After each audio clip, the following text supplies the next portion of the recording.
नेपालको आन्दोलनमा मात्र कति हिँड्नु, त्यही भएर चाहिँ हामी पनि अहिले यो बुल्गेरियनको आन्दोलनमा छ। आफ्नै आफ्नै त पार्टीगत त होइन, यो एउटा यहाँको चाहिँ ट्याक्स बढ्यो अनि करहरू बढ्यो, त्यसलाई चाहिँ घटाउनु पऱ्यो भनेर हामीले विरोध गरेर हाम्रो कम्पनीको चाहिँ यसो कोही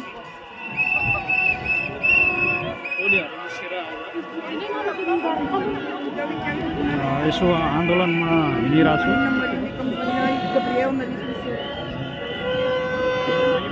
कहाँ गयो त केटाको? Okay okay okay. Нашите работодатели, за да защитим нашите работници, за да защитим нашите колеги. Ние сме единствената държава в Европейския съюз с безумно раздуто ДДС за ресторантите, за храна или за столи напитки.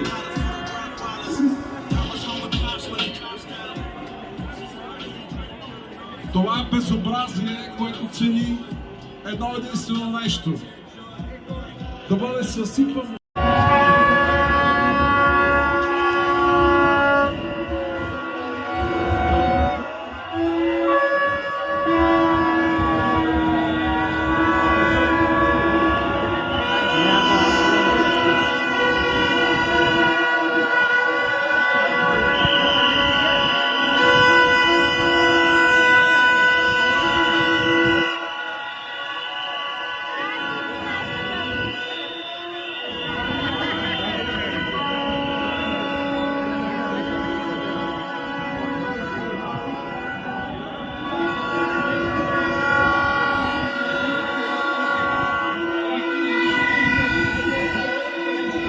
त्यो सबै नेपाली जस्तो छ त।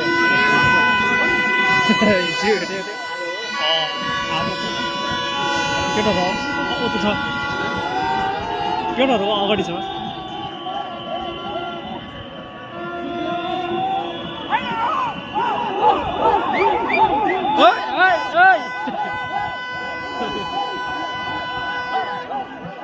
घटाउनु पर्यो, घटाउनु पर्यो।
एकदमै अनुशासन नेपालको जस्तो होइन।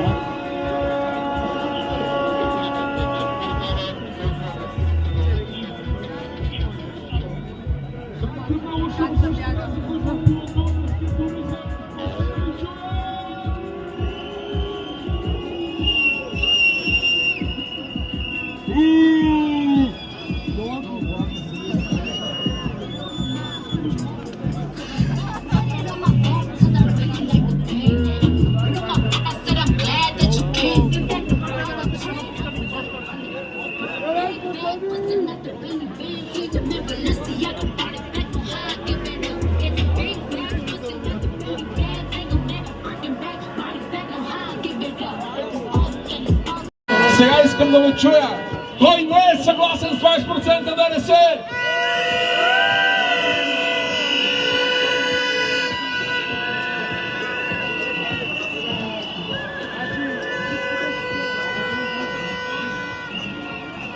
Тук има представители на медиите, които ме питат защо всъщност протестираме. Било много скъпо в заведенията, защо ние искаме да се намали ДДС-то? Ами защото, драги ми журналисти, ако ДДС-то бъде повишено както е, цените ще се повишат още повече. То не с 15-20%, ще се повишат с 30 до 50%. Защото ДДС е убийствен данък.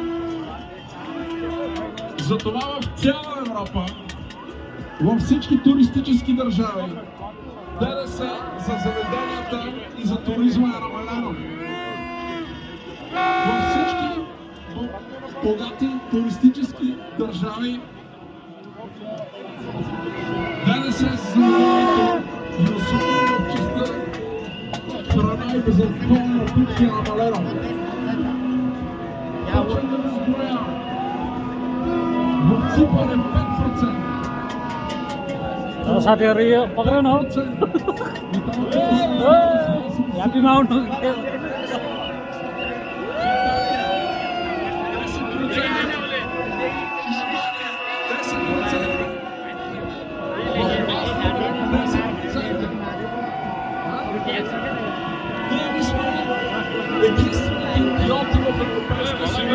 हलाउनु पर्यो आन्दोलनमा हिँडेको फोटो एउटा हाल्छु ल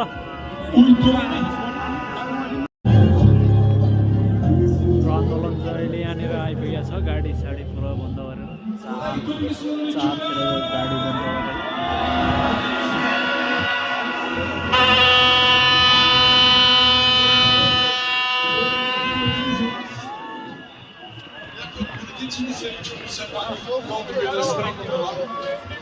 Нека да ги поздравим!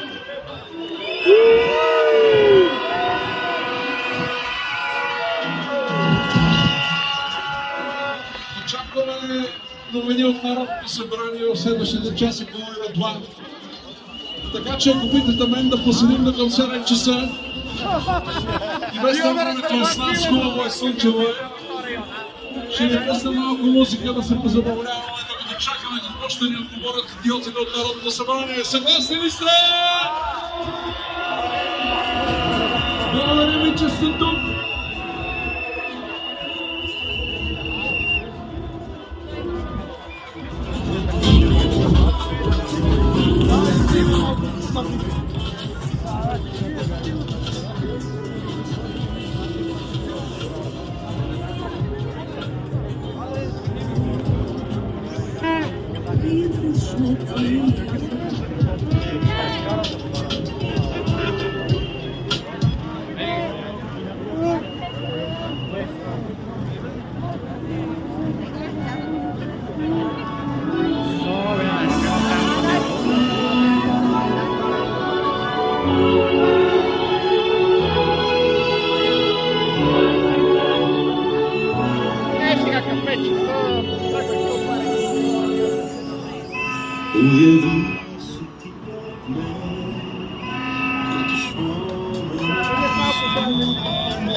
पहिलाको गन्तव्यतिर लाग्यो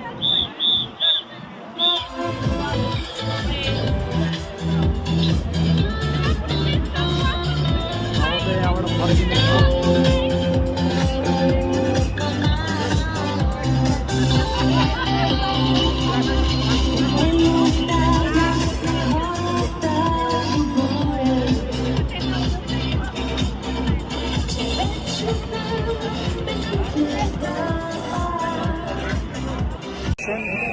भनेर चाहिँ हिँडेको छौँ